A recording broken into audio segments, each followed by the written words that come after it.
Hello, folks. Welcome to the MMOA Podcast. My name is Dustin Jones, and today we're going to be talking about the SAFE, the Sustained Athlete Fitness Exam, about senior athletes, about different trends that we're finding in the literature that can be very informative in terms of what we may recommend or even partake in as clinicians. And I have the go-to authority on senior athletes, the one and only Dr. Becca Jordre out of the University of South Dakota. Round of applause. How are we doing, Becca? Thank you for joining. Good.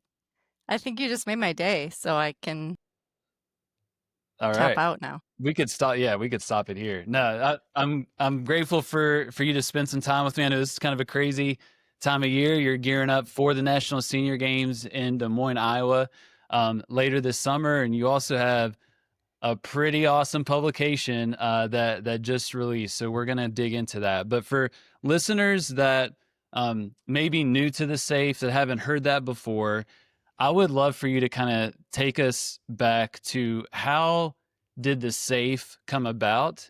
Like, what motivated you? Was there some type of incident like, man, we really need to make this thing? And then if you could just give a quick explanation of what all is inside the SAFE and how you utilize it now. Okay. I'll try to do the short version. But we got time. We got all kinds of time. I think like penicillin, it was a good accident, the SAFE. And I'm not a very strategic person, but it was about 2009, I think. I was studying for my board certification in geriatrics, and our state association reached out to me and said, hey, there's the state senior games coming up. We need somebody to go and take PT to this group of older athletes and just do a screen or something. And I thought, I'm studying all these functional tests. I thought, I'll just find the one for senior athletes and I'll take it. Sure, I'll do it. Like, I need to work on getting tenure in my new academic position. And I was just starting. And so I said yes before I looked. And then I looked and there was nothing for older athletes. I was like, oh, I don't know why. What state was this? Well, I'm in South Dakota. So it wasn't South Dakota then, okay. Yeah, so it's the South Dakota Physical Therapy Association, and I'm sitting at USD in my second year of teaching. And so I made one up. I made up a screen, and I rounded up like 7 students, and we drove 3 hours to Watertown, South Dakota, and we put up this little sign that said elderly fitness something, elderly assessment. How cringe is that for you now? So terrible now, right? So terrible. But that's so no one participated. I think we convinced like a groundskeeper to go through it just so that our travel would not. And we packed up and we came home, and I was like, we should do that next year. So I don't know why I did that either. Like, looking back, again, I'm not strategic, but we got a sense because we watched these people walk past us and just look at us. They're tan and they're fit and they're moving and they have things to do. So the next year we set up closer to where the action was. We brought some free squishy balls to give away. People will sell their souls for squishy ball. We're like, we got to do the screen. Anyway, and we, I think we started changing the name then. It didn't have a name really then, but we testing that population. I think we got 30 people that second year. It was unbelievable. Awesome. And then I set up for the next year, and my husband said, if you're going to keep doing this seems to like take a lot of time and setup and energy. Don't you have to do research for this job in academia? He's like, you should probably make this. He's my agent. I could call him my agent. I called the National Senior Games and said, what do you guys do for a screen? I should probably not be using my sort of rigged up version. They said, we don't have anything like that, but that sounds great. Why don't you come to Nationals? It's going to be in Houston in 2011. So that was a year out. And I was like, sure. So I packed up myself and 3 students, and we showed up at National Senior Games in Houston. And it was so apparent that this group wanted to be tested. It became like another event. They were amazing, like blew our minds what they were capable of. We had tests in the SAFE, which wasn't the SAFE at that time, that we had to abandon. We were doing functional reach. They were like, oh, I can reach past this meter stick. You know, we had rules about safety that didn't really need to be perpetuated in this group. We were doing single leg stance, eyes open. They could have stood there all day And some Wow. people, it was like a bar, you had to kick them out. Like, we've seen enough, you can go.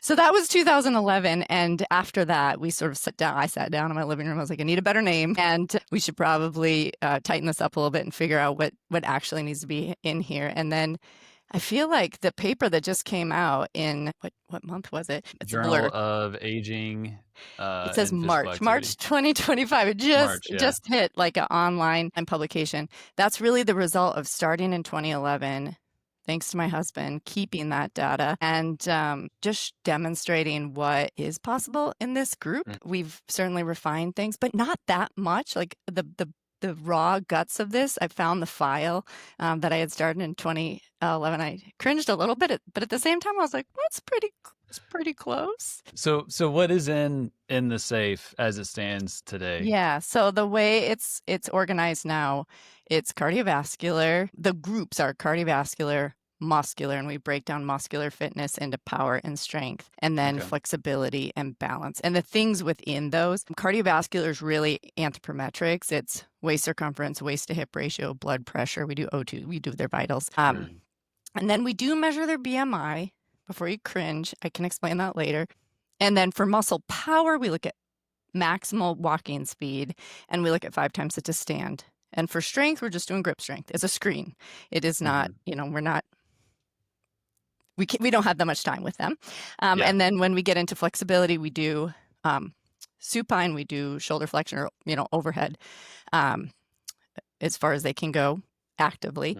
We do their active ankle dorsiflexion, supine. And we checked their posture, just if they can't lay flat without a pillow, we denote that. And then we give them an AirX to lay on so that they can get through that testing. And then we do a modified Thomas test and look at their hip flexors.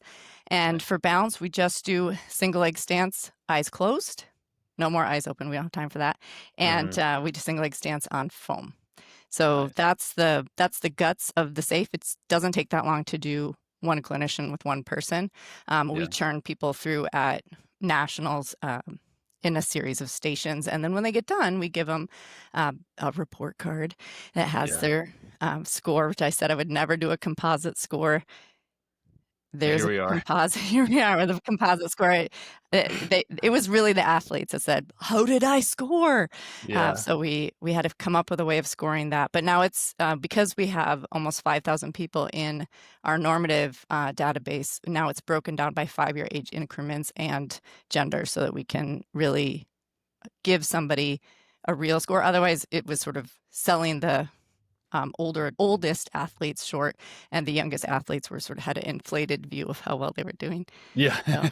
So, yeah, and it's a really cool setup. I've had the opportunity to see it twice. So once in Albuquerque and then in Pittsburgh. And so for those that are trying to picture what this is like, so these athletes, there'll be kind of a central vendor expo where the athletes will check in, and the National Senior Games is huge. I mean, we're talking, what was Pittsburgh? It was like 13,000 is about what they tend toward now.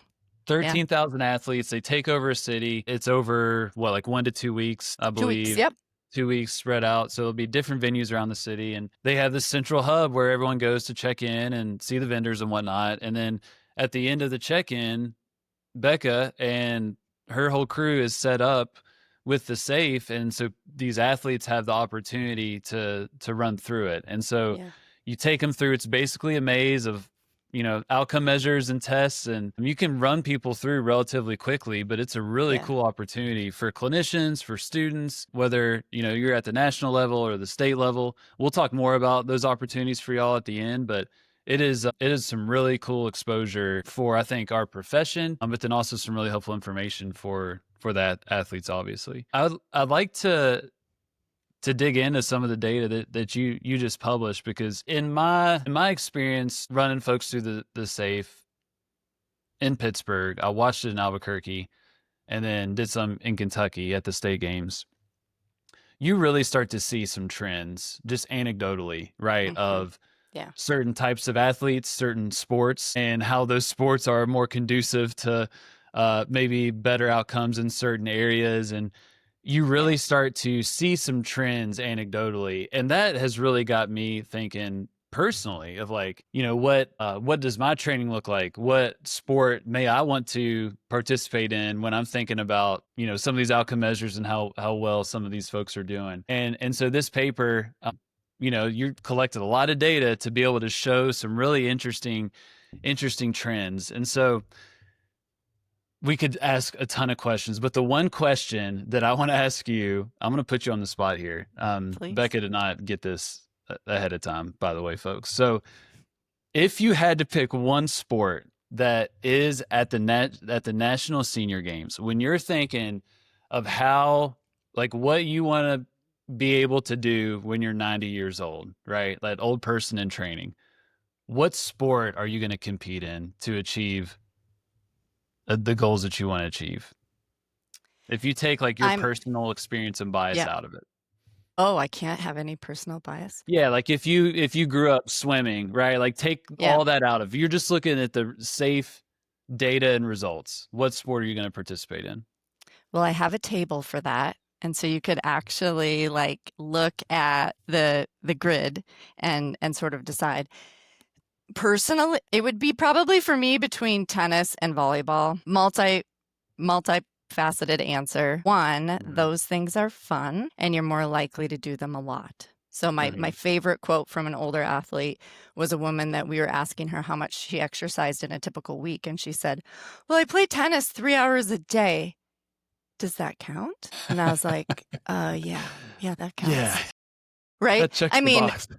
Personally, what I have changed because of what I've seen, and I want to use the word anecdote really carefully here because I feel like my paper is super boring, right? It's long, TLDR, right? It's full of just numbers and why do we even care about this? But a lot of what older athlete research has been to date is experts speaking anecdotally based on what they think is true. And if you go back and read it, some of it might be really accurate, but we don't know because they weren't actually testing older adults or asking older adults or engaging with older adults. They were just taking what they sort of knew about aging physiology and the typical older person and then just pasting it on this group. So the one thing that's coming out of this SAFE that is so important, and we're starting to look at performance, who's winning, right? So our last two CSM, or our most recent CSM abstract and the one going in this year are on who's winning and how are they testing in different sports, and power, muscle power, like anything that gives you that sort of, because if you're getting dynamic resistance, then you're working on balance. You're working on not static. I know the SAFE test is static balance. I was young and that's the data I have. But volleyball gives power, right? It takes that coordination and balance. And sometimes I'm going to land on the ground and I need that for my bone density. So every time I land on the ground, I play now rec with my friends in town and I jump up and I'm like, I got more bone density because of that, right? I got another floor transfer. Right, exactly. So those dynamic sports that are fun. I was a marathon runner when I started this. And I just had a friend ask me if I'd run a half with her. And I'm really torn because I said, I don't know if that's going to fit my personal health goals because I need to put on some muscle. But yeah, so volleyball or tennis, something fun like that. When we looked at the data, we made look at the paper. It's so fun. This chart's my favorite chart. And I really did it for the athletes. Links to all this in the show notes for those listening. Yeah. So this table, we basically broke up each of the sections of the SAFE and said, okay, let's rank them because everyone says it's a competition. Who got the highest score in that category? And of course, who's crushing cardio? The cardio, the runners, the road racers, the cyclists. The cyclists, yeah. How are they doing on muscle strength? Like seriously, the 5K, 10Ks, they're almost at the bottom. They're down by shuffleboard, right? So, and no offense to shuffleboard because those guys are doing better than our people that are sedentary. But if you're really trying to stay strong, I think we have a lot of people that have that misinformation that like more is better for the thing I want to do, which is running. And that's going to keep me strong. And that's not true. And now we have a study to say that's not true, at least observationally with an actual group of people that are exercising a lot. Yeah.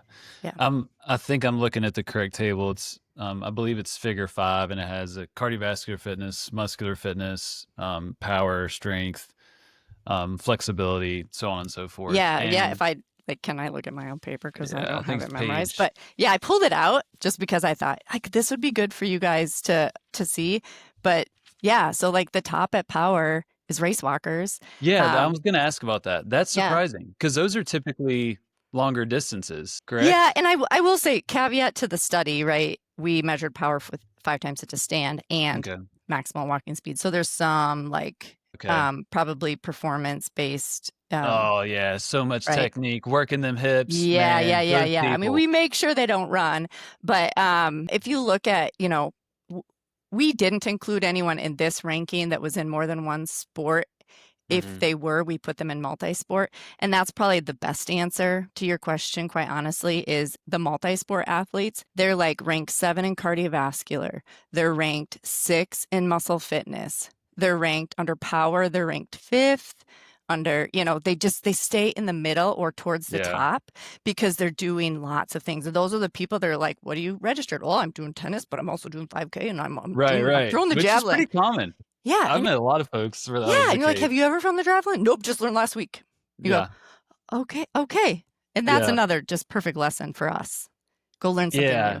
new. Yeah. Yeah. For us, for younger individuals too, I think about the kids and the sports specialization that's really starting to get critiqued. And yeah, I think it does create a well-rounded athlete for sure. I think another thing that's interesting too is the track athletes are doing pretty well across the board.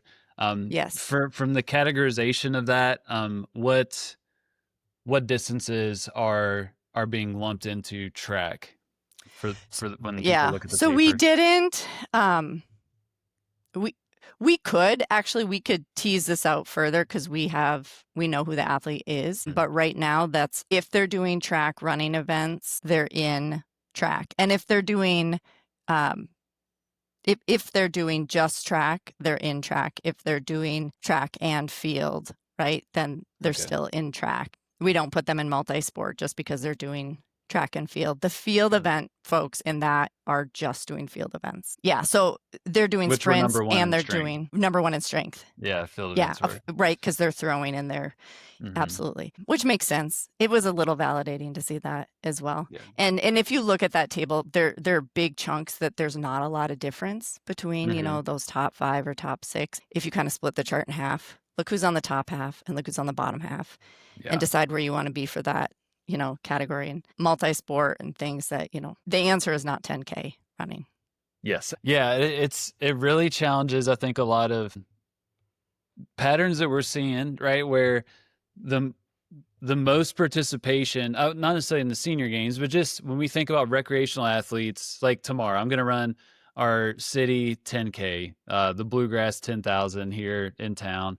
It's Good. our biggest event in the city, like running event wise. Everyone goes, and just like the 5Ks, the 10Ks, just the endurance events get a lot of participation when you look at recreational athletes. But when it comes to some of these other sports that maybe many of us played when we were younger, and then we just stop as soon as we get to high school or as soon as we get to college or after that. But some of those sports may be the most beneficial for us and could serve us the best as we age. But what's unfortunate is we often have such negative stereotypes around volleyball, around basketball, around tennis as they are potentially dangerous. I really And want to that's touch on that. Yeah. yeah, and that's just not the case whatsoever. What are you seeing in terms of the participation and injury rates and whatnot at the senior games? What trends are you seeing there? So the easiest way to sneak into senior games, if you're not an elite, like great individual athlete, is to get on a team that qualified. This Mm. may be my strategy for volleyball because no, my volleyball team is never going to qualify. Yeah, We're we're at the bottom of the B League in Vermillion, yeah. South Dakota. But trend wise, we're starting actually. My colleague Wendy Viviers is looking at injury right now, and so we did a Okay. lot of data collection on their injury and injury at the games last year. But I will say, and I think you have the same mentality, the cost risk like ratio, you are far more likely to recover well from an injury if you're already doing the games. And if you put all 10,000, like 13,000 people, if you took a random sample of 13,000 adults, 50 to 100, and stuck them in a village, right, for 2 weeks, what would happen death-wise? And then you take 13,000 athletes and you let them pole vault, run track, knock each other. They're aggressive. Volleyball, basketball, these things. No one dies, right? Maybe one person crashes on their bike. Yeah, you're going to pull a hammy. Yes, some people have, separated their shoulder, but they're back the next year. And our goal is, how can we help that person not get injured? So that's what we're starting to look at, the injury data and how that affects performance. But I cringe when people call pickleball like an injury mill, or like a, my gosh. They're like, oh, it's so dangerous. Why are we doing this to older adults? And like, we had a sprint at my kids' elementary school, and one of the teachers was racing the kids and fell and got hurt. And everybody's like, we shouldn't let those teachers run. I was like, that's not the answer. That's not the answer. Like, if we put everybody in a bubble, like, the opposite is very dangerous. Yes. So yeah, that's my take. And I would say the athletes, there's more like less trained athletes coming into these team sports, and they're doing fine, right? They like self-regulate, and maybe they get hurt. Maybe that motivates them to like, I'm going to do better. Everybody's at some point in their journey, and they're just so open to newness, and they're so like positive about what they can do. They're not scared. Like, it's a beautiful collection of positive age stereotypes, and it's a breath of fresh air, and just very a very motivating group of people. Like the 2 times I've been to the senior games, like, I've left inspired. And like, these are, I think for many folks watching or listening, I mean, these folks are role models. Like, this is what we're trying to achieve at some point, if we're lucky. All right. So let me know if I'm wrong here, Becca, in terms of kind of big takeaways from the article. And we'll post the links to the article in the show notes. So I think one that is interesting to me is the most common activity, the endurance-based sports, the running, the cycling, for example, may not be the most beneficial from the aging standpoint when we think about all of the different physical components beyond cardiovascular fitness. Is that safe to say? I would just add in isolation, because I don't want to take away that joy from people, and I think those can be amazing, just not in isolation. Got it. And then some of the sports that require, that power output, the quick movements, the changes of direction, kind of those all out but relatively brief efforts that has a lot of movement variability, right? The volleyballs, the tennis sports, the racket sports, those folks are doing really well in the safe. They are. They're not pegging in any one category. They're just steady. And they're doing great. Yeah. Awesome. And we should say that whoever's doing better than the other, right? This does not take away from the fact that they are moving, that they're training, that they have a sense of purpose. Like, the benefits of being a part of these sports just has so many benefits. So this is not to speak poorly to anybody that's partaking in any sport that may not do well in their particular facet of the safe, right? Like, we want to celebrate all of these folks. Yes, absolutely. 100%. Okay, well, we'll share the link so you all can read this article yourself. Really interesting information. But want to leave you all with some potential opportunities, right? So we got the National Senior Games right around the corner, a few weeks, right? What could you share some cool opportunities for folks that may be in the Des Moines, Iowa area, or may want to travel a little bit? Yeah, if you can drive your car and get to Des Moines between July 23rd and August 2nd, we'll be doing the SAFE at Nationals. So they can shoot me an email or sign up on the link, and we will get them participating and testing with the SAFE. If that's not an option, you can use this report card and the instructions within. Do it in your clinic, do it in a gym, test yourself. But also a lot of the individual state games have the SAFE running, usually on a Saturday set up. And if this sounds fun, Like you could be that person setting it up. USD hosts a small course. It's $25. So if they want to like take that whole like get all the information they need to organize it like an event and have the stations and have signs and have it all set up, that's a pretty easy thing to do online. But you don't have to do that to participate in Test of the Safe. That's just another option. Okay. The people that run it at the state games, is there reporting that goes back to you to help with the research? Is there opportunities there? Or are they just Yeah, running some keep the states score? want to do that and others are overwhelmed by that, but we do have a mechanism so that if you want to keep the data on the athletes you're testing, we keep it de-identified. So we're just looking at the fitness outcomes and their basic, age, gender, sport. And that's going right now into a de-identified database that then can be mined by people that want to go and use that for research. It's a pretty easy way to maybe practice some research skills, and I'm more than Hmm. happy to share that. I share it back to the states that do the testing and open it up to other people that want to. My students do some work with that as well. It's separate from the national data, but it's providing some good information as well. Okay, awesome. All right. So lots of opportunities to get involved at the national level, state level, in your own community. So we will provide links to all of these things, the safe course that you can take, the recent publication. The National Senior Games has a really cool page on the safe Yep. as well. We'll include that in the volunteer sign up link for the Senior Games in Des Moines here in a few weeks. So we'll have all that in the show notes. If you all have any questions, hit us up. We'll throw Becca's email in there as Absolutely. well if she's willing. So yeah, lots of opportunity to get involved and work with a pretty amazing group of individuals. So I think now I'm probably going to go get my tennis racket and get some hit some balls. Is that what they I say? I don't don't play even know the tennis, tennis but it is lingo, on but my bucket list of things to learn now. Yeah, it has been. I love it. All right, Becca, I appreciate your time and just the happy accident of the Yeah. safe and just what it's turned into now is just so cool to see. And this research that's coming out is just very, very novel and helpful data that's challenging a lot of perceptions, and we're benefiting a ton from it. So thank you for all your Hey, work there. likewise, you're doing wonderful work. I love to see it.